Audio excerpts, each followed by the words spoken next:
सभी प्यारे मित्रों को नमस्कार। एक बार पुनः आप सभी का बहुत बहुत स्वागत है।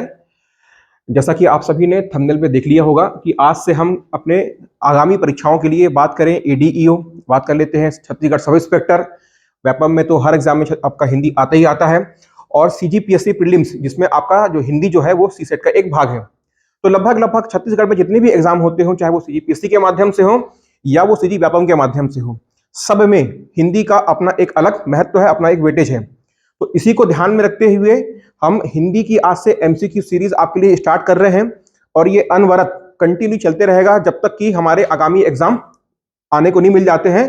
और ये कब तक चलेगा नहीं पता है, पर ये लंबे समय तक आपको ये एमसीक्यू सीरीज मिलेगी। तो चलिए इसी के साथ में स्टार्ट करते हैं अपनी आज की क्लासेस को। ज्यादा समय हम बर्बाद नहीं करते हैं, क्योंकि काफी लंबे समय बाद आपका और हमारा मिलना हो पा रहा है। तो बहुत सारी बातें हैं, बहुत सारी कुछ चीजें हैं जो हमको बातें करनी है, पर सारा कुछ तो हम एक वीडियो में नहीं कर सकते।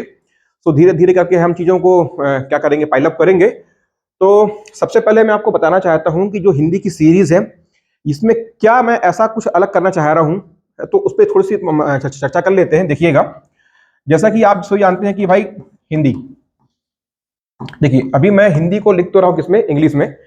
और एक चीज देखिएगा, मैथ्स, यह क्या हो गया आपका मैथ्स। ये दोनों ही सब्जेक्ट, बहुत कुछ इसमें दोनों में सिमिलरिटी है। क्या सिमिलरिटी है वो समझिएगा। अब आप कहेंगे सर हिंदी और मैथ्स में क्या सिमिलरिटी होती है। देखिएगा, जो आपका मैथ्स है ये चलता किससे है, यहां पास में आप मैथ्स में देखेंगे थ्योरम। क्या देखेंगे? थ्योरम। और क्या देखने को मिलता है आपको मैथ्स में? रूल्स। जो मैथ्स है, मैथ्स किस पे चलता है? बेसिकली रूल्स और थ्योरम्स पे चलता है। इसके बाद में क्या आपका कैलकुलेशन। सेम आपका हिंदी में क्या है, यहां आपको हिंदी में मिल जाएगा क्या? व्याकरण। हर भाषा, जैसे हिंदी क्या है, एक भाषा है, हर भाषा का अपना क्या होती है, एक व्याकरण होती है। और व्याकरण कुछ और नहीं, ये भी क्या होती है, एक प्रकार का सेट। रूल्स का क्या होता है, रूल्स और नियमों का क्या होता है, सेट होता है। ये मैं आपको बता क्यों रहा हूं, ये बता इसीलिए रहा हूं कि व्यापम का जो हमने पिछले छात्रावास एग्जाम का जो आपका छात्रावास परीक्षा आपकी जो हुई, इसके अलावा आपका एक हाईकोर्ट का पेपर हुआ, लैब टेक्नीशियन का पेपर हुआ, उसमें आपने देखा कि जो छत्तीसगढ़ के जो व्यापम के जो अब प्रश्न जो एग्जाम होने वाले हैं, उसमें न केवल उसने एग्जाम के पैटर्न को चेंज किया है, बल्कि साथ साथ प्रश्नों के जो लेवल है उनको भी चेंज कर दिया है। तो अब हमको भी उसके अकॉर्डिंग पढ़ना पड़ेगा। जैसा कि वो अपने आप को प्रिपेयर कर रहा है, हमको भी उसके लेवल पे चलना पड़ेगा। तो यहां पर मैं आपको समझाना चाह रहा हूं कि जो हम एमसीक्यू सीरीज पढ़ेंगे उसमें हमारा फोकस इस पे नहीं रहेगा कि यहां से हम पर्यायवाची शब्द जो मैं आपको बता रहा हूं वो आपके एग्जाम में डिट्टो आ जाए। आने को आ भी सकता है, आएगा भी। हमारा उद्देश्य यहां से क्या होगा कि जो हम यहाँ पर क्वेश्चन पढ़ रहे हैं उस क्वेश्चन को हम समझें, वो क्वेश्चन हमारे एग्जाम में हमको सेम मिल जाए, वो तो भाई है। लेकिन उसके अलावा क्या इंपॉर्टेंट है कि एग्जाम में किस तरीके से प्रश्नों को हमको हैंडल करना है। यदि पर्यायवाची शब्द पूछ रहा है तो किस तरीके से उनको हमको हैंडल करना है, कब के लिए, जब हमको उसका आंसर प्रॉपरली याद नहीं आ पा रहा है। तो आप देखिएगा, ज्यादा कुछ तो मैं अभी आपको बिना क्वेश्चन के बता नहीं पाऊंगा किस तरीके से क्लासेस चलनी है। वो अभी आप क्वेश्चन आगे देखेंगे तो आपको मालूम पड़ेगा कि प्रश्नों का लेवल क्या है। दिखने में आपको प्रश्न आसान से मालूम पड़ेंगे दोस्तों, लेकिन बता रहा हूं हर प्रश्न के ऊपर मेहनत की गई है, बहुत सोच के बहुत समझ के प्रश्नों को तैयार किया गया है। तो चलिए अब बिना समय गवाए अपनी क्लास को स्टार्ट करते हैं, आगे बढ़ते हैं। देखिएगा, हमारे सामने आज का पहला प्रश्न है। क्या कह रहा है? विपत्ति का विलोम शब्द क्या होगा? क्या विपत्ति का विलोम शब्द होगा? ऑप्शन नंबर 1 दंपत्ति, सुख, आपत्ति और संपत्ति। क्योंकि क्लासेस रिकॉर्डेड है, लाइव नहीं हो रही है, तो यहां से मैं आपसे लाइव डिस्कस नहीं कर पाऊंगा। फिर भी मैं यहां पास में कोशिश करूंगा कि मैं आपको 2 सेकंड का समय दूं, 2-5 सेकंड का समय दूं। आप खुद एक बार सोचो कि इस प्रश्न का उत्तर क्या होगा, और बिना समय गवाए मैं आपको इसका उत्तर एक्सप्लेन करूंगा। देखिए, हमसे यहाँ पास में क्या बोल रहा है कि विपत्ति शब्द, ठीक है, हमारे सामने शब्द क्या है? विपत्ति। दंपत्ति का मतलब क्या होता है? दंपत्ति का मतलब होता है पति पत्नी का जोड़ा, ठीक है। तो ये तो हमारा क्या नहीं होगा। इसके बाद में क्या होता है? सुख। सुख का विलोम क्या हो जाएगा? यहां से सुख का विलोम हो जाएगा क्या? आपका दुख। इसके बाद में क्या आता है? आपत्ति। क्या होता है? आपत्ति। अब बताओ यहां पास में विपत्ति और आपत्ति क्या है? आपत्ति का मतलब क्या होता है? आपत्ति का विलोम हो जाएगा अनापत्ति। क्या हो जाएगा? अनापत्ति। मतलब हमको इस जो हम बोलते हैं ना कि जो भी आप काम कर रहे हैं, जो आप सोच रहे हैं, मेरे को इसमें आपत्ति, ऑब्जेक्शन है। तो अनापत्ति का मतलब क्या होता है? नो ऑब्जेक्शन, ठीक है। तो ये भी हमारा आंसर क्या नहीं होगा। अब देखो यहां से हमने क्या कर लिया कि एग्जैक्टली हमको नहीं मालूम था, तो हमने लेकिन ये 3 ऑप्शन काट लिए, तो हमको यहां से ये मालूम पड़ गया कि भाई ये तीनों तो नहीं होंगे, तो इसका मतलब हो ना हो हमारा इस प्रश्न के अकॉर्डिंग उत्तर क्या होगा? उत्तर होगा संपत्ति। लेकिन चलिए मैं इसके आगे आपको बतलाता हूं। देखिए, जैसे जो आपका विपत्ति वर्ड है, विपत्ति वर्ड में आपको मिल जाएगा उपसर्ग वी, पथ ये आपका मूल शब्द है, और ई यहां से क्या मिल जाएगा आपको, ई यहां से मिल जाएगा आपको प्रत्यय। देखिए वी का मतलब क्या होता है, यहां पास में वी का मतलब होता है कुछ गलत हो रहा है, ठीक है। यहां से समझना, ये जो आपका संपत्ति है, संपत्ति वर्ड में आपको क्या मिल जाएगा, ये सम, इसके बाद में फिर वही आपका मूल शब्द पद, और ये क्या हो जाएगा आपका ई क्या है बस प्रत्यय। विपत्ति बोलते हैं ना, जनरली विपत्ति किसकी होती है, तो यहां पास में जो विपत्ति और संपत्ति का अर्थ निकल के आ रहा है वो निकल के आ रहा है। संपत्ति का मतलब क्या होता है, किसी चीज का स्वामी होना, कोई चीज जो भी आपके पास में वस्तु है, धन है, वो आपके पास में परिपूर्ण है, उसके आप स्वामी हो। और विपत्ति का मतलब क्या होता है, ये पद का मतलब क्या होता है, कोई आपके पास में संपत्ति है, धन है, जो कुछ भी है, कुछ आपके पास में एसेट है, तो ये पद का अर्थ होता है क्या, कोई भी आपके पास में संपत्ति किसी प्रकार की, उसके क्या आप संपूर्ण स्वामी हो, तो क्या संपत्ति। और विपत्ति में क्या होगा कि वो आपके पास में क्या है, उसकी कमी है, तो इसका उत्तर क्या हो जाएगा आपका विपत्ति, ठीक है। चलिए आगे देखते हैं अगला क्वेश्चन। क्वेश्चन नंबर 2 क्या कह रहा है, देखिएगा आलोक का विलोम शब्द है, ध्यान दीजिएगा, आलोक का प्रकाश, रात्रि, अंधकार, अज्ञात। तो देखिएगा आलोक का प्रकाश, आलोक का मतलब क्या होता है, इसका मतलब जनरली आप समझते होंगे क्या, उजाला, क्या उजाला। तो आलोक और ये प्रकाश है, प्रकाश क्या है, ये क्या है, इसका समानार्थी है, समानार्थी शब्द है किसका, आपके आलोक का समानार्थी क्या हो जाएगा यहां से आपका प्रकाश। रात्रि, रात्रि किसका होता है, दिन का विलोम होता है रात्रि, दिन का विलोम क्या होता है रात्रि। अंधकार क्या होता है, देखिएगा अंधकार, आलोक अंधकार, तो हमारा उत्तर क्या हो जाएगा यहां से अंधकार। अज्ञात का क्या होता है, अज्ञात का विलोम होता है ज्ञात, क्या होता है अज्ञात का ज्ञात। तो रात्रि का क्या हो जाएगा दिन, प्रकाश और आलोक क्या है, समानार्थी शब्द है, दोनों का अर्थ एक है। और अज्ञात का क्या होता है ज्ञात, तो हमारा आंसर क्या हो जाएगा आपका अंधकार। अगला क्वेश्चन देखते हैं फिर इसके बाद में क्या कह रहा है, देखिए क्वेश्चन, निम्नलिखित शब्द समूह में बिजली के पर्यायवाची कौन से हैं, क्या पूछ रहा है, बिजली के पर्यायवाची हैं, ठीक है। पहला देखते हैं ज्योति, रोशनी, चमक, प्रभा। देखो यहां पास में आप देखना, रोशनी और ये प्रभा, प्रभा किसका होता है, प्रभा होता है दिन का, किसका होता है दिन का, तो हमारा ये ऑप्शन कट गया। विद्युत, तड़ित, चपला, दामिनी, ये आंसर हमको अभी सही मालूम पड़ रहा है। आगे देखिए उजाला, प्रमंजन, विहग, निशापति। देखिए निशापति से अब यहां पास में आपको समझ में आ रहा है, निशा का मतलब क्या होता है, निशा का अर्थ होता है रात्रि, क्या होता है रात्रि, तो ये तो क्या है रात्रि, तो ये हमारा यदि इसमें हमारे यहाँ पास में ये इसका आंसर नहीं हो सकता, तो ये कट गया। अब इसके बाद देखिए क्या आपका आ रहा है, मंदाकिनी, अस्म, प्रस्तर, प्रभा। तो यहाँ पास देखिएगा प्रभा फिर से आ गया, प्रभा आपको सभी को मैंने बताया प्रभा का मतलब क्या होता है, दिन होता है, तो यहाँ पास में ये भी क्या है आपके बिजली का पर्यायवाची नहीं है, तो हमारा आंसर क्या हो जाएगा यहाँ से 2, विद्युत, तड़ित, चपला और दामिनी। अब समझिएगा ये जो बिजली आपका क्या है शब्द है, इसके पर्यायवाची परीक्षा में, मतलब ये मोस्ट टाइम्स, कई बार, सैकड़ों बार ये एग्जाम में बिजली हुआ, सारंग हुआ, कमल हुआ, मोर हुआ, इसके पर्यायवाची मोस्ट टाइम, मल्टीपल टाइम क्या होते हैं एग्जाम में रिपीट होते हैं, इसीलिए इन प्रश्नों को आपके सामने लाया गया है। और अब हमारे एग्जाम में व्यापम में जनरली क्या होगा कि आपको वन लाइनर क्वेश्चन कम देखने को मिलेंगे, ठीक है भाई, वो भी अपनी इमेज चेंज करना चाहता है कि देखो भाई व्यापम कोई साधारण सी चीज नहीं है ना, अपने आप में वो भी अपने आप को एक हवा बताना चाहता है कि देखो व्यापम बहुत कठिन एग्जाम हो सकता है। तो कोई बात नहीं भैया, आप तैयार तो हम भी तैयार। तो चलिए देखिए इसका आंसर क्या हो गया आपका 2, क्या हो जाएगा आपका ऑप्शन नंबर 2। इसके बाद में क्या रहा, देखिए चंद्रमा, चंद्रमा का क्या कह रहा है, चंद्रमा का पर्यायवाची है, ये प्रश्न बहुत ही इंपॉर्टेंट है, इसको आप आईएमपी लोग लिखिएगा ये आपके मध्य प्रदेश, राजस्थान, हरियाणा, विभिन्न राज्यों की परीक्षाओं में, हमारे छत्तीसगढ़ में इस प्रश्न को कई बार पूछ चुका है, और इस प्रश्न में बच्चे कई बार मतलब मोस्टली गलती करके आते हैं। तो आप एक बार सोचिए कि इस प्रश्न का उत्तर क्या होगा। क्या बोल रहा है, चंद्रमा का पर्यायवाची, देखें चंद्रमा का पर्यायवाची नहीं है, तो सबसे पहले क्योंकि ये पकड़ना है एग्जाम में, क्योंकि हिंदी में क्या होता है, हिंदी में विद्यार्थी एग्जाम हॉल में क्या करते हैं, जल्दबाजी करते हैं, क्यों, उनको लगता है कि हमारा पढ़ा हुआ है, आसान है, हमारी यूजुअल लैंग्वेज है, और वही हमसे गलती होती है। तो पर्यायवाची क्या है, नहीं है, पहला चीज तो क्या है, नहीं है। अब देखिए निशाचर, निशाकर, हिमकर, हिमांशु।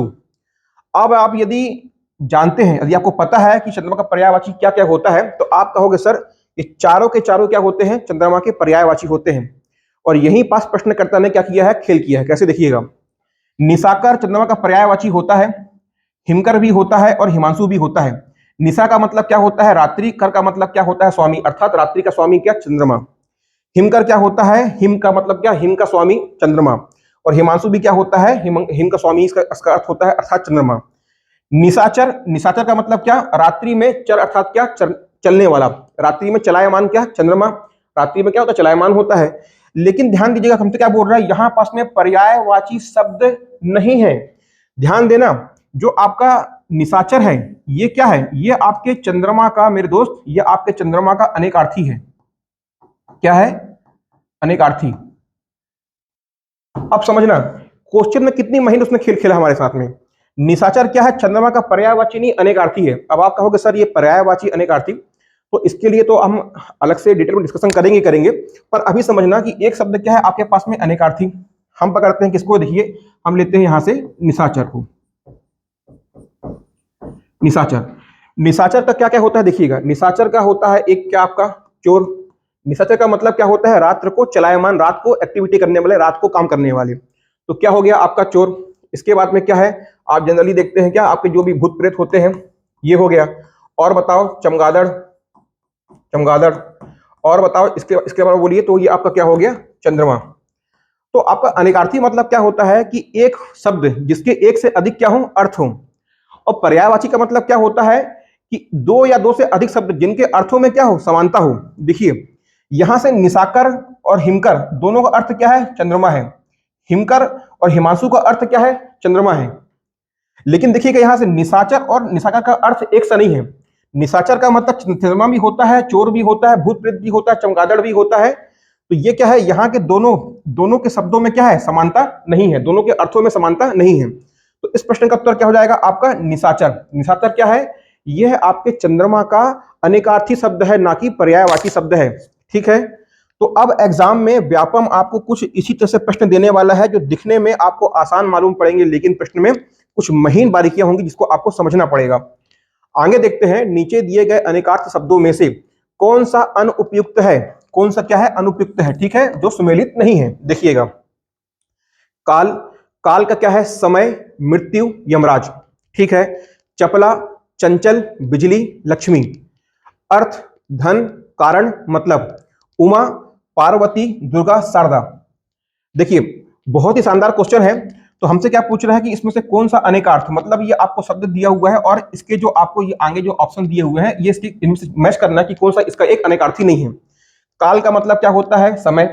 काल का मतलब बोलते हैं कि उसका काल आ गया, उसकी मृत्यु आ गई। और काल का ही अर्थ क्या होता है आपका? यमराज होता है। मतलब ये क्या है हमारा? सही है, उपयुक्त है। चपला का मतलब क्या होता है? बिजली। चंचल, बिजली, लक्ष्मी, ये भी सही है हमारा। अर्थ का मतलब होता है धन। बोलते हैं ना कि भाई उसको अर्थ कमा रहा है, अर्थव्यवस्था, धन की व्यवस्था। अर्थ मतलब कारण, कि आप किस अर्थ से आए हो, आपका इसमें अर्थ क्या है। इसके बाद में क्या होता है आपका मतलब। तो ये भी क्या हो रहा है आपका? मैच हो रहा है। अब देखिएगा यहां से उमा।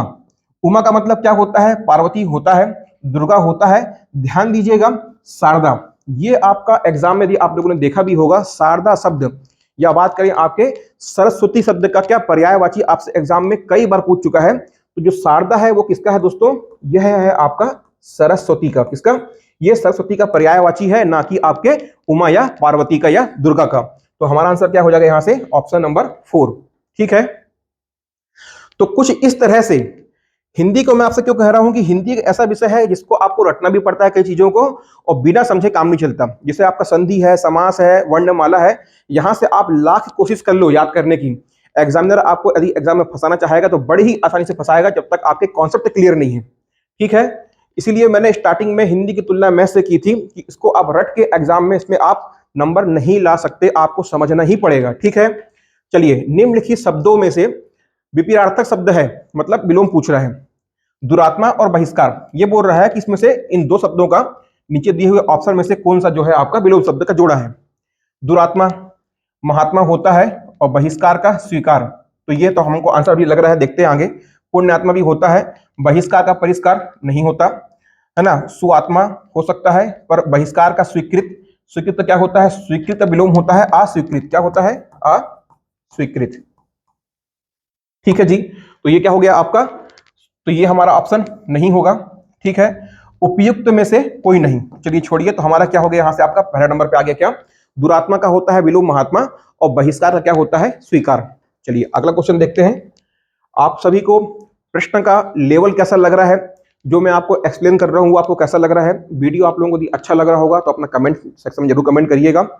और अभी फिलहाल के लिए तो आपकी जो क्लासेस रहेंगी ये रिकॉर्डेड मोड में चल रही है ना, क्योंकि समय की थोड़ी सी क्या हो रही है, हमको टाइम को मैचअप करना पड़ रहा है। आने वाले बैचेस में हमको किस प्रकार से समय को मैनेज करना है, लेकिन आने वाले समय में करीबन हफ्ते 2 हफ्ते बाद में यदि आप लोग कहेंगे तो हिंदी की क्लास जो हम एमसीक्यू यूट्यूब में सॉल्व कर रहे हैं इसको हम लाइव करेंगे, ताकि आप अपने प्रश्नों के जो भी आपको डाउट है आप उसको लाइव पूछ सकें। ठीक है, देखिए अगला प्रश्न क्या कहता है, अनुराग शब्द का विलोम है। ठीक है, अनुराग तो क्या होगा, पराग, विराग, पीतराग। देखिए अनु का मतलब क्या होता है, में सम्मिलिप्त होना। ये क्या है, अनुराग। अब देखेंगे यहां से क्या बन रहा है, देखिए अनु, ये क्या है, इसमें उपसर्ग है और ये क्या हो गया आपका राग। अनु का मतलब क्या होता है, में सम्मिलिप्त में रुचि, मतलब आपके राग में रुचि। पराग होगा क्या, नहीं होगा। और आपको भी मैंने बताया था पहले ही क्वेश्चन में, विराग, विराग का मतलब क्या होता है, विरक्ति या से अरुचि होना। तो इसका क्या हो जाएगा, अनुराग का हो जाएगा आपका विराग। राग भी नहीं होगा और पीतराग भी नहीं होगा। ठीक है, आसान क्वेश्चन था, आगे बढ़ते हैं। अगला क्वेश्चन देखिए, सन्यासी शब्द का विलोम होगा क्या, सन्यासी शब्द का विलोम होगा। सन्यासी का मतलब क्या होता है कि जो गृहस्थ जीवन होता है, जो व्यक्ति आम भौतिक जीवन जीता है ना, पारिवारिक जीवन जीता है, पति पत्नी बच्चे होते हैं, भौतिक सुख संपत्ति होती है, तो वो क्या होता है कि वो हमारा होता है गृहस्थ जीवन। ठीक है, और इसी का विपरीत नहीं कहेंगे, है ना, समझना आपको, विपरीत तो है, इसका विपरीत क्या है कि आपने सारी अपनी सुख सुविधाएं, भौतिक जो आपके पास में मटेरियल है उनको छोड़ करके, और आपने संन्यास में एक शब्द और होता है कि वर्तमान का जो आपका गृहस्थ जीवन था उसको आपने समाप्त कर दिया, उसका अंत हो गया, आपने एक नया जीवन स्वीकार कर लिया जो भौतिक सुख सुविधाओं, भौतिक जीवन के परे है, तो वो होता है संन्यास का अर्थ। तो क्या राजा होगा, बिल्कुल नहीं होगा। भोगी होगा, भाई सन्यासी आदमी भोगने की बात ही नहीं उठती है। हालांकि आजकल के जितने भी साधु संत महात्मा हैं उनको आप देखना, उनके आगे 25 कैमरे चल रहे होंगे, बड़ी बड़ी BMW की गाड़ियों में चलते हैं, उनकी बकायदा सुबह शाम 25 से 50 रील आती है, नए नए तरीके के वो आपको उपाय बताते हैं कि किसी को बच्चा नहीं हो रहा है तो गाय को गेहूं खिलाओ, गाय गोबर करेगी, गोबर को उस गेहूं को सुखाओ, धो सुखाओ, उसका आटा पीसो और शुक्रवार की रात्रि को उसको खिलाओ। अरे प्रभु, जान रहे होंगे मैं किसके बारे में बात कर रहा हूं। ठीक है, इसके बाद में क्या आता है आपका गृहस्थ और क्या होता है ब्रह्मचर्य। ठीक है, तो हमको यहां तो ये मालूम पड़ गया कि ये दो तो हो ही नहीं सकता। अब आता है आपका गृहस्थ और एक आता है ब्रह्मचर्य। ये दोनों ही क्या है, एक दूसरे के विलोम तो नहीं है, पर ये क्या होते हैं, एक दूसरे के समानार्थी भी नहीं है। तो हमारा सन्यासी क्या हो जाएगा, गृहस्थ। ठीक है, तो इसका आंसर क्या होगा आपका गृहस्थ। ब्रह्मचर्य का मतलब क्या होता है, जनरली लोग इससे ये देखते हैं, जो ब्रह्मचर्य शब्द है आम भाषा में इसका अर्थ निकाला जाता है कि एक ऐसा पुरुष जो अपने वीर का रक्षण करता है। ठीक है, लेकिन आप एक चीज देखिएगा, कुछ हमारी साधु संत जो हम होती हैं, जो सन्यासिनी होती हैं, भाई वो भी तो क्या करती हैं, उनने भी विवाह नहीं किया है, उनने भी अपने घर को त्यागा है, और वो भी किसी गृहस्थ जीवन में नहीं चल रही हैं। तो वहां पास में आप क्या निकालेंगे, क्या वो ब्रह्मचर्य नहीं है। ब्रह्मचर्य का असली अर्थ होता है ब्रह्म जैसी चर्या का पालन करना।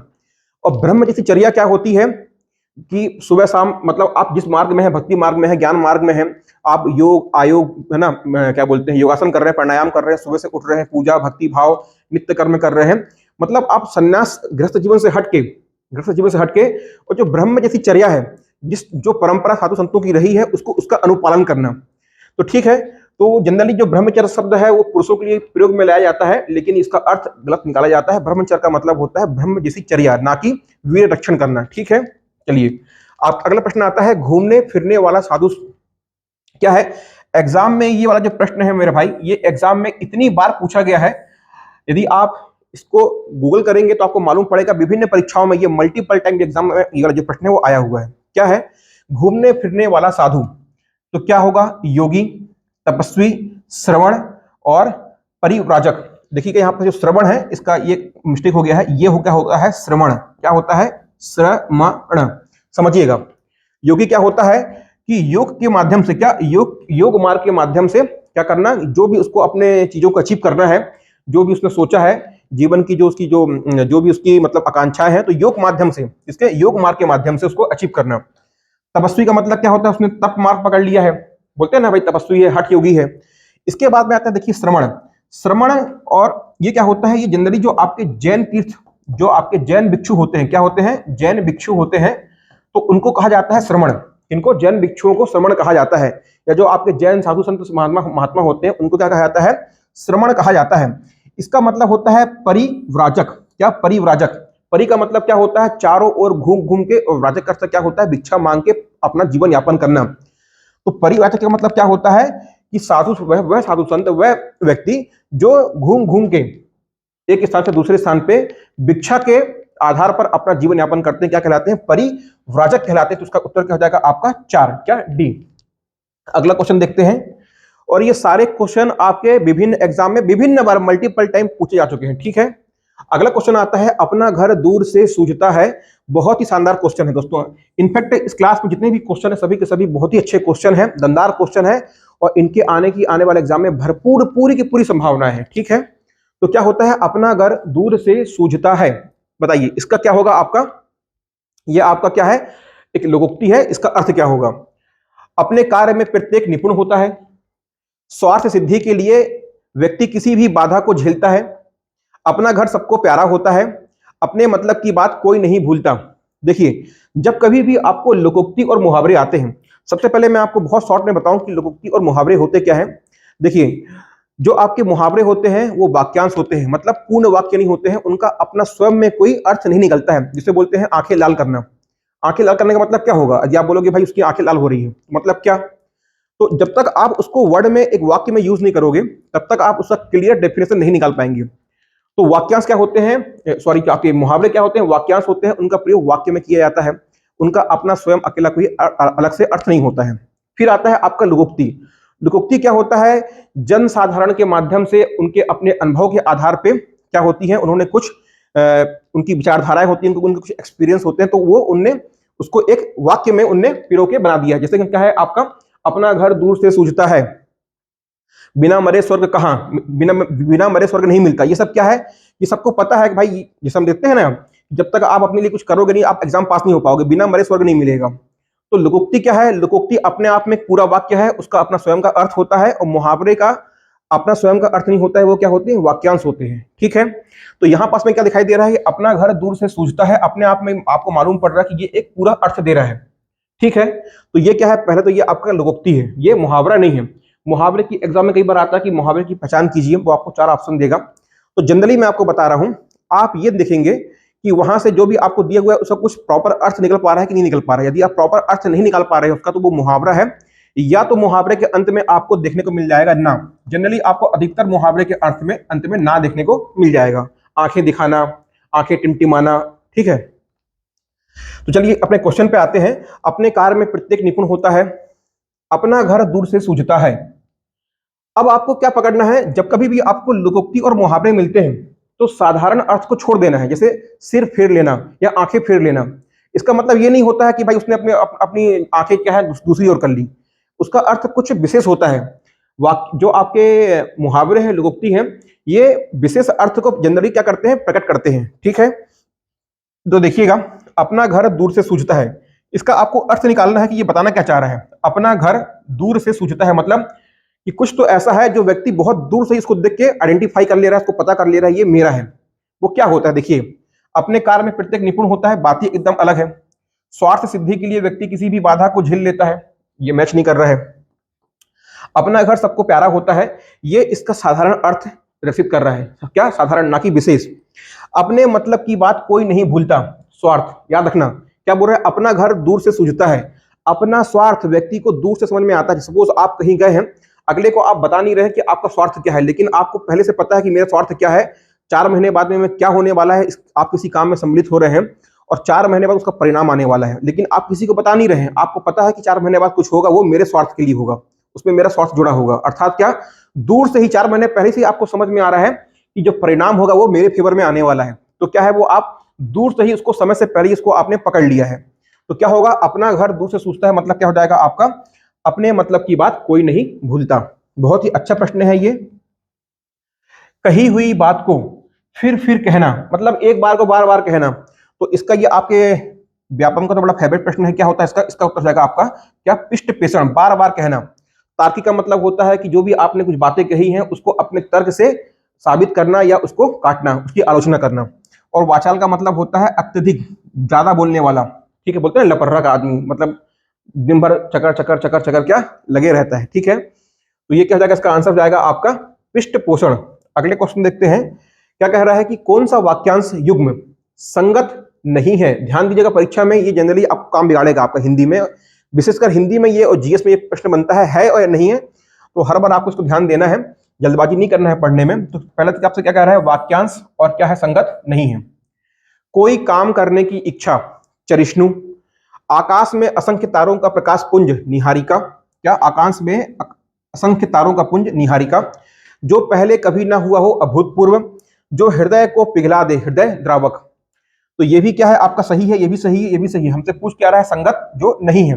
कोई काम करने की इच्छा, चरिष्णु नहीं होता है, ये क्या होता है, चिकीर्षा। क्या होता है, किसी काम को ना करने की इच्छा क्या होता है दोस्तों,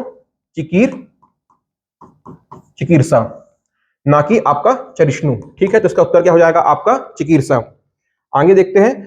अच्छा ध्यान दीजिएगा, जो भी प्रश्न हम यहाँ पर सॉल्व करवा रहे हैं, आपको इसका पीडीएफ टेलीग्राम ग्रुप में मिल जाएगा। हो सकता है कि सेम डे ना मिले, उसके अगले दिन मिल जाए, पर मिलेगा आपको 100%। तो इसको आपको चिंता नहीं करनी है कि जो आप पढ़ा रहे हैं सर, इसको नोट करना पड़ेगा। आप क्लास अटेंड करिए, उसके बाद में आपको टेलीग्राम में पीडीएफ मिल जाएगा। आप अपने नोट्स को प्रिंट आउट भी कर सकते हैं या उसको कॉपी में कभी भी बाद में उसको आप कर सकते हैं। ठीक है, अगला क्वेश्चन क्या है, यह मूंग और मसूर की दाल। बहुत ही इंपॉर्टेंट क्वेश्चन है दोस्तों ये, और जनरली आपने ये सुना नहीं होगा एग्जाम में, अभी आपने देखा नहीं होगा। यह मूंग और मसूर की दाल का अर्थ है हैसियत से अधिक खर्च करना, हैसियत में छोटा होना, हैसियत से कम चाहना, हैसियत से बढ़कर चाहना।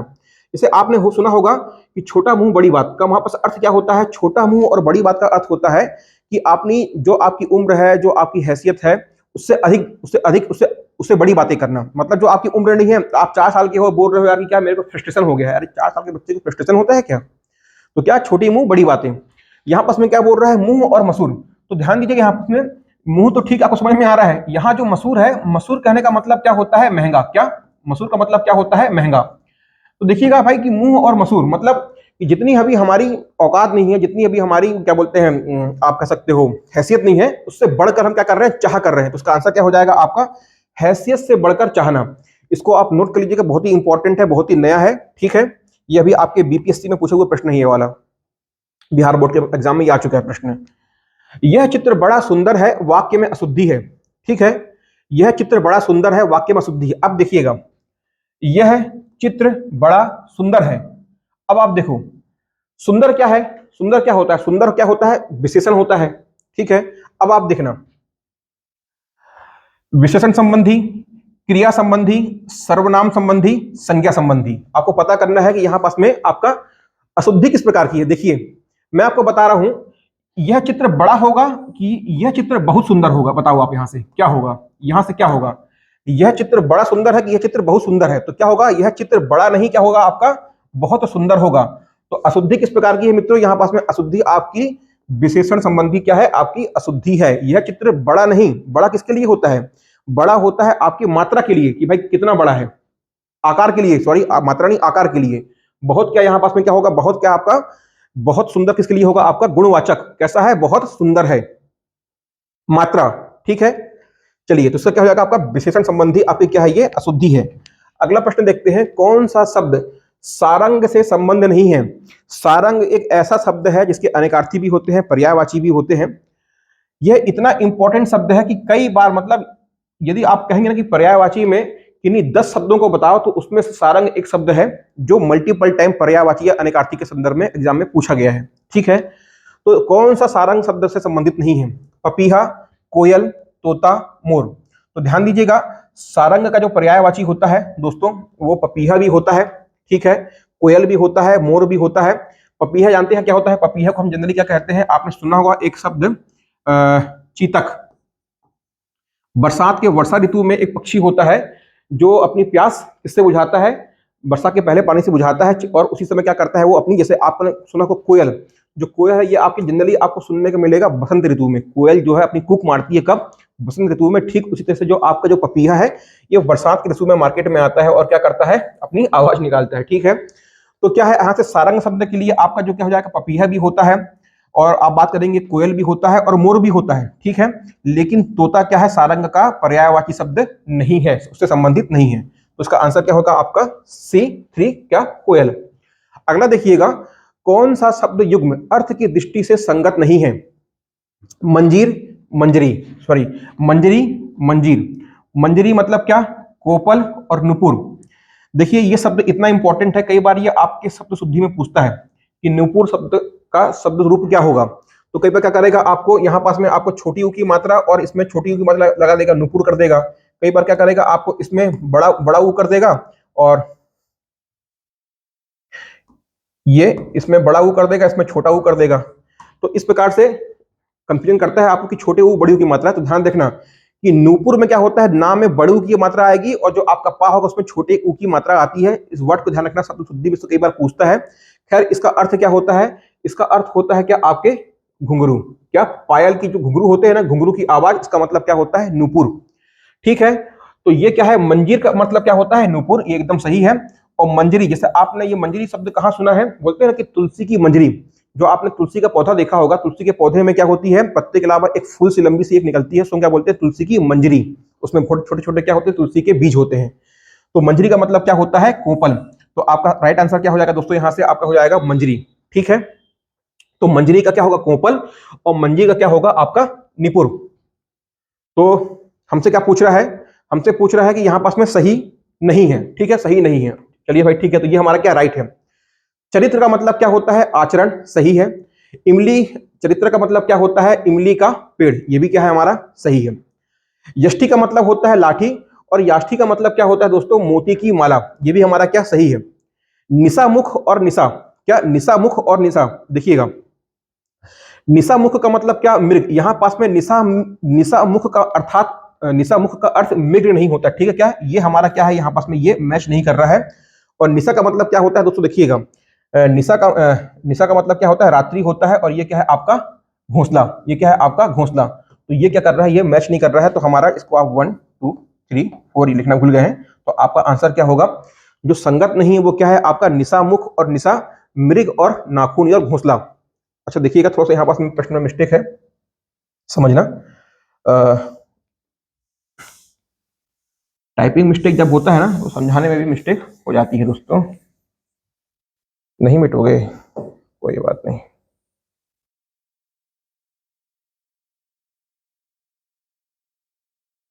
देखिए, निशा मुख और ये जो आपका बीच में ये आ गया है ना, ये यहां पास में नहीं है। ये शब्द क्या है, निशा मृग, ये पूरा का पूरा क्या है, एक शब्द है, निशा मृग। तो निशा मुख का अर्थात नाखून होता है क्या, नहीं होता है। और निशा मृग का मतलब घोंसला, ये भी नहीं होता है। तो हमारा क्या है, ये आंसर आपका चौथा नंबर ये आपका हो जाएगा। बाकी ये तीनों क्या कर रहे हैं, ये तीनों मैच है, सही सुमेलित है। जो आपका 4 नंबर का है वो मैच नहीं हो रहा है, ध्यान रखिएगा।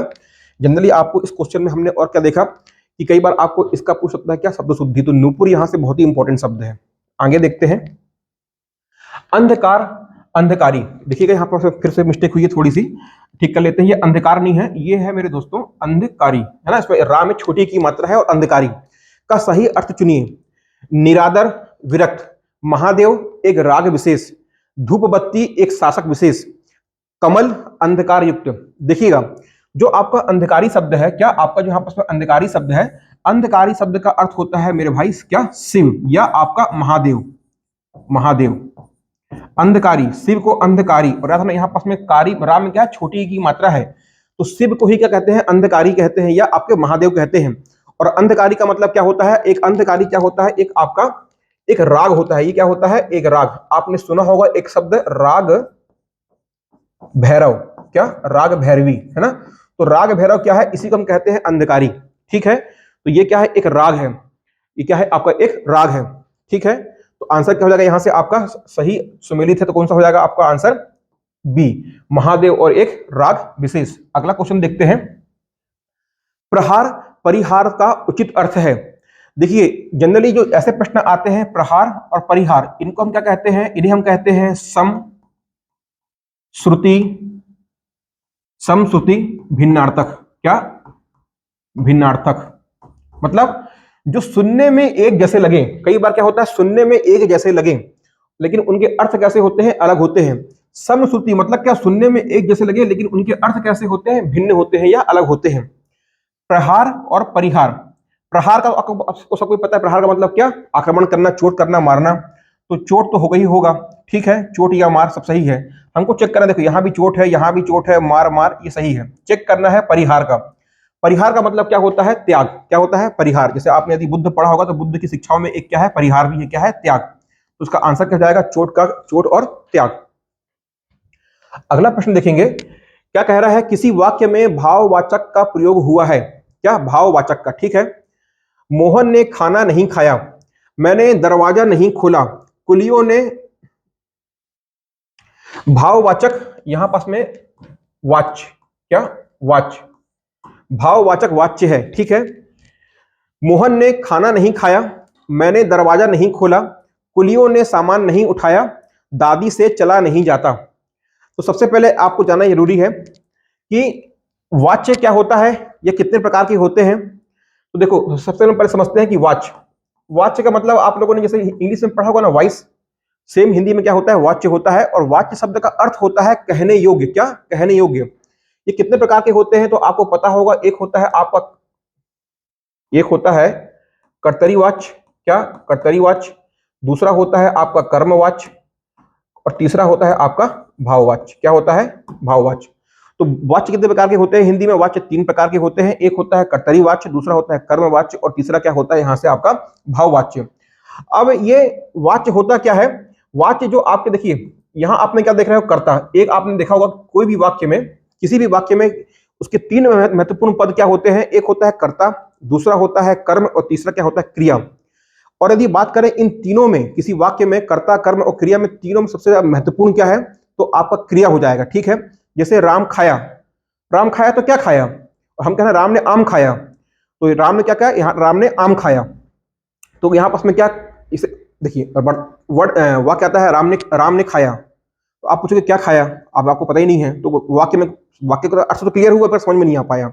राम ने आम खाया, तो अब आपको क्लियर हुआ कि कर्ता क्या है, राम, कर्म क्या है, खाया, क्या ऑब्जेक्ट क्या है, आम, और क्रिया क्या है, खाया। अब यदि मैं आपसे मैं कह दूं कि राम ने आम, तो यहां पास में क्या, कर्ता भी आ गया और कर्म भी आ गया, पर क्रिया नहीं आया। तो तीनों को देखिए, राम ने खाया, राम ने आम खाया, और राम ने खाया। यदि तीनों वाक्यों में जहां क्रिया गायब हो रही है, वहां तो पूरा क्या है, आपको कुछ भी स्पष्ट नहीं हो पा रहा है। पहले वाले में तो ये तो था कि राम कुछ खा रहा है, पर क्या खा रहा है पता नहीं है।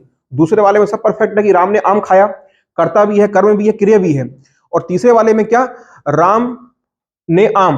अब राम ने आम का मतलब क्या, कर क्या रहा है, राखी राम राम आम का कर क्या रहा है। ठीक है। तो तीनों ही में, किसमें, आपके कर्ता में मतलब आपका सब्जेक्ट में, कर्म में अर्थात ऑब्जेक्ट में, क्रिया अर्थात वर्ब में, तीनों ही में इंपॉर्टेंट क्या होता है, क्रिया होती है। वाच्य में क्या होता है कि जो आपके पास में कर्ता है, जो यह आपके पास में कर्म है, और एक क्या होता है जहां पास में कर्ता और कर्म दोनों नहीं है, क्या होता है, भाव। क्रिया किसका अनुसरण कर रही है, क्रिया किसको फॉलो कर रही है, क्या, क्रिया किसका अनुसरण कर रही है, यही आपको वाच्य बतलाता है। यदि क्रिया कर्ता का, करने वाले का, डूअर का अनुसरण कर रही है, डूअर को फॉलो कर रही है, तो क्या वहां उसमें क्या होगा, कर्तृवाच्य होगा। क्या, कर्तृवाच्य होगा। और एक ट्रिक याद रखना, जहां भी कर्तृवाच्य होता है, यदि कर्ता के साथ में क्या, कर्ता, कर्ता के साथ में यदि ने आया, तो वहां पास में क्या होगा, वहां हमेशा और हमेशा जो वाक्य होगा वो भूतकाल में होगा, सकर्मक होगा, मतलब वहां पास में कर्म होगा ही होगा, और कर्तरीवाच्य होगा, और एक वचन होगा। ठीक है। कर्ता प्लस ने, कर्ता के सामने यदि ने आएगा तो वहां पास में कर्तरी वाच्य ही होगा। ठीक है। चलिए देखते हैं, मोहन ने, यहां पास में क्या आया, देखिए मोहन ने, तो ये क्या होगा, कर्तरी वाच्य होगा। मैंने, क्या आया, मैंने, कर्तरी वाच्य होगा। कुलियों ने, क्या, अभी मैंने आपको बताया ना, कर्ता प्लस ने मतलब कर्तरी वाच्य होगा।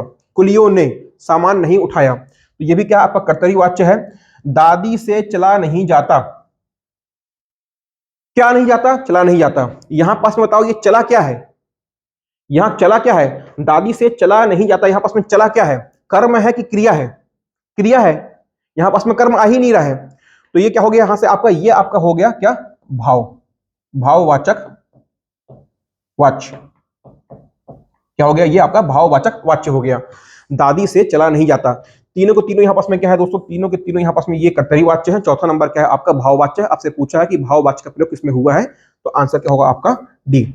आगे हम एडीओ के लिए जो क्लास स्टार्ट हो रही है, बात करें एसआई के लिए, हिंदी थ्योरेटिकल वे में बहुत डिटेल में, भाषा, वर्णमाला, संज्ञा, सर्वनाम, संधि, समास, शब्द शुद्धि, वाक्य शुद्धि, पर्यायवाची, विलोम, अनेकार्थी, समानार्थी, पूरी की पूरी हिंदी को डिटेल में, एक एक तथ्य को, एक एक टॉपिक को, एक एक कॉन्सेप्ट को अच्छे से पढ़ने वाले हैं।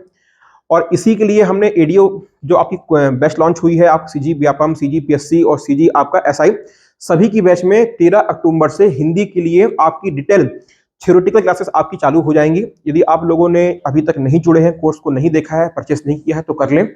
बिना किसी व्यवधान के, बिना किसी रुकावट के, बिना किसी डिले की आपकी अनवरत हिंदी क्लासेस चलती रहेंगी और ये एमसीक्यू क्लास आपकी यूट्यूब पे आप लोगों को फ्री में अवेलेबल होंगी। ठीक है।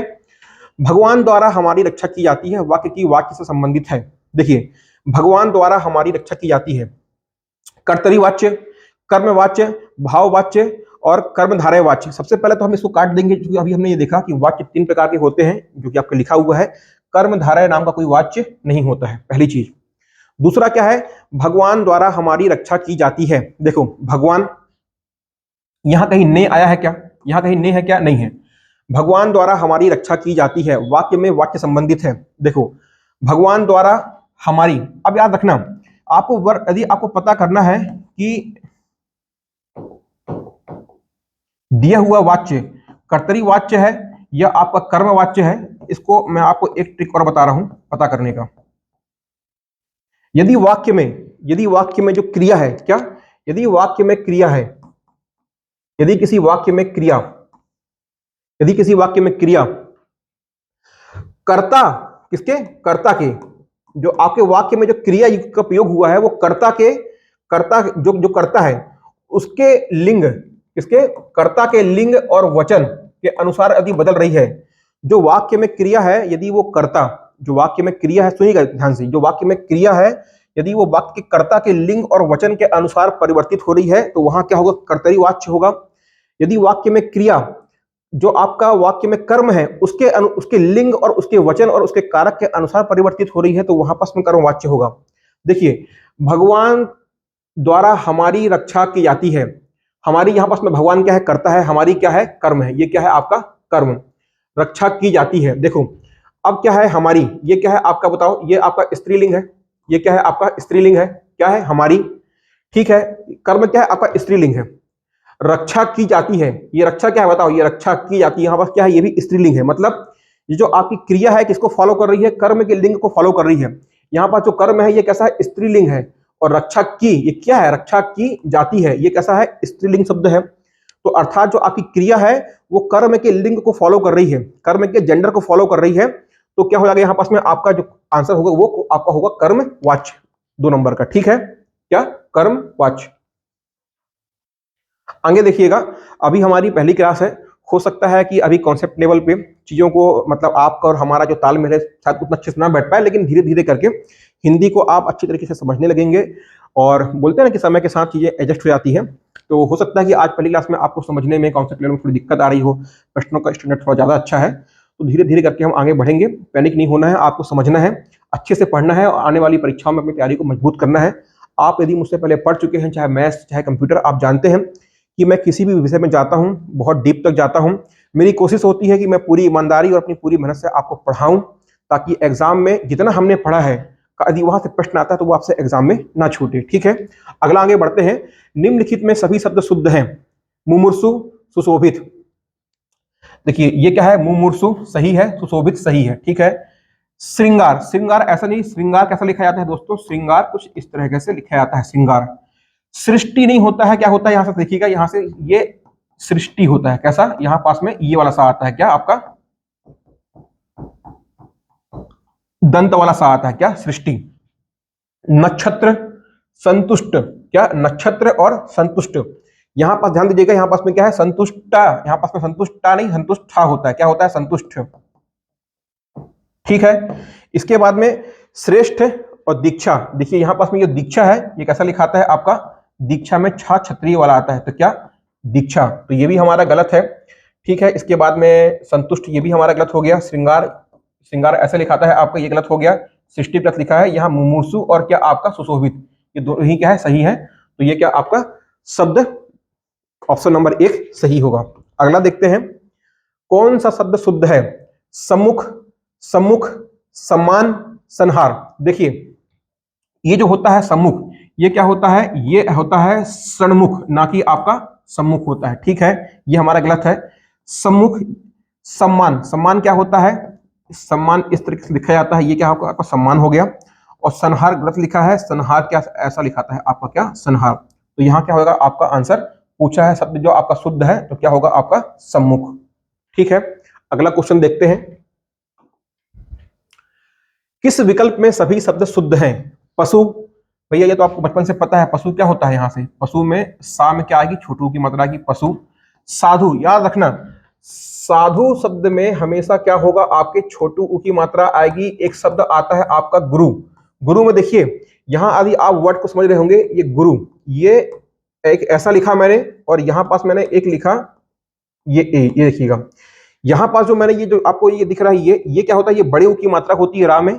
और ये यहाँ पास जो आपको इस प्रकार से लिखा हुआ, ये क्या होती है? ये रा में छोटे उ की मात्रा होती है। साधु में और गुरु में हमेशा छोटे उ की मात्रा आएगी, तो ये क्या होगा? ये गलत होगा और ये हमारा सही होगा। तो साधु कैसा लिखा जाएगा? साधु में छोटे उ की मात्रा आएगी, ये हमारा गलत हो गया। शून्य कैसा होता है? शून्य में जो आपका सा सलजम वाला है, यहाँ पास में क्या होगा दोस्तों? यहाँ पास में बड़ी की मात्रा आएगी, तो यह आपका गलत हो गया है। सूर्य सही लिखा है। परीक्षा क्या होता है? देखिएगा, परिधन इच्छा क्या होता है? परीक्षा का क्या होगा? संधि विच्छेद परिधन इच्छा। परिधन इच्छा मतलब परि का मतलब क्या होता है? चारों ओर। इच्छा मतलब क्या होता है? देखना। तो परीक्षा का मतलब क्या होता है? चारों ओर देखना। बोलते हैं ना कि भाई परीक्षण करने आया है, क्या चारों ओर देखने आया है। तो परीक्षा शब्द का बेसिकली अर्थ क्या होता है? चारों ओर देखना, उसका परीक्षण करना। ठीक है, तो परीक्षा। तो यहाँ पास में क्या होगा? देखिएगा, ये छोटी ई और ये बड़ी ई मिलकर क्या बन जाएगा? बड़ी ई की मात्रा बन जाएगी। तो क्या होगा यहाँ से? आपका परीक्षा। छोटी की मात्रा यहाँ नहीं आती है, गलत हो गया है। बीमारी नहीं होता है दोस्तों, क्या होता है? बीमारी होता है। क्या होता है? बीमारी होता है। प्राप्ति और पुष्टि, ठीक है, तो हमारा क्या है? ये प्राप्ति भी सही लिखा हुआ है और पुष्टि भी हमारा ये सही लिखा हुआ है। तो आंसर क्या होगा आपका? डी। अगले क्वेश्चन की ओर आगे बढ़ते हैं। देखिए क्या कह रहा है? वह किसी की कोई नेक सलाह नहीं मानता, वह है अक्ल का पुतला है, अक्ल का दुश्मन है, अक्ल का खत्म होना, और अक्ल को ये तक नहीं है, अक्ल को ताक पर रखना, है ना, चूल्हे पर रखना, भाड़ में रखना। ठीक है, इसका मतलब ये होता है। तो वह किसी की कोई नेक सलाह नहीं मानता। कोई ऐसा व्यक्ति जो किसी की नेक सलाह को ना माने, वो क्या होगा? बेवकूफी होगा। और बेवकूफ का मतलब क्या होता है? आपका अक्ल का, अपनी ही अक्ल का दुश्मन होना। तो इस आपके देखो, वह किसी की सलाह नहीं मानता, अक्ल का दुश्मन होना, यहां पास में क्या है? आपका साथ में आता है होना। और ये क्या है? आपका एक मुहावरा है।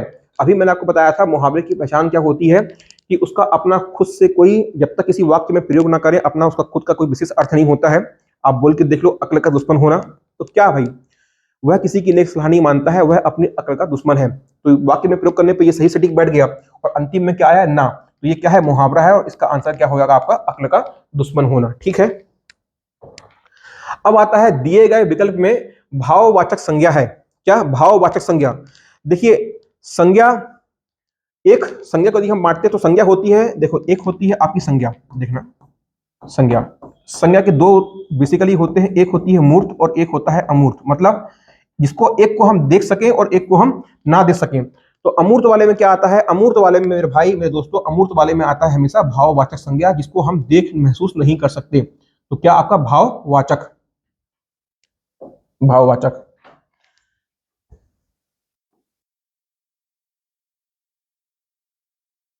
ऐसा, ठीक है भाई, मतलब ये चाहता है, हमारे पास में और भी तरीके हैं। क्या है? भाव,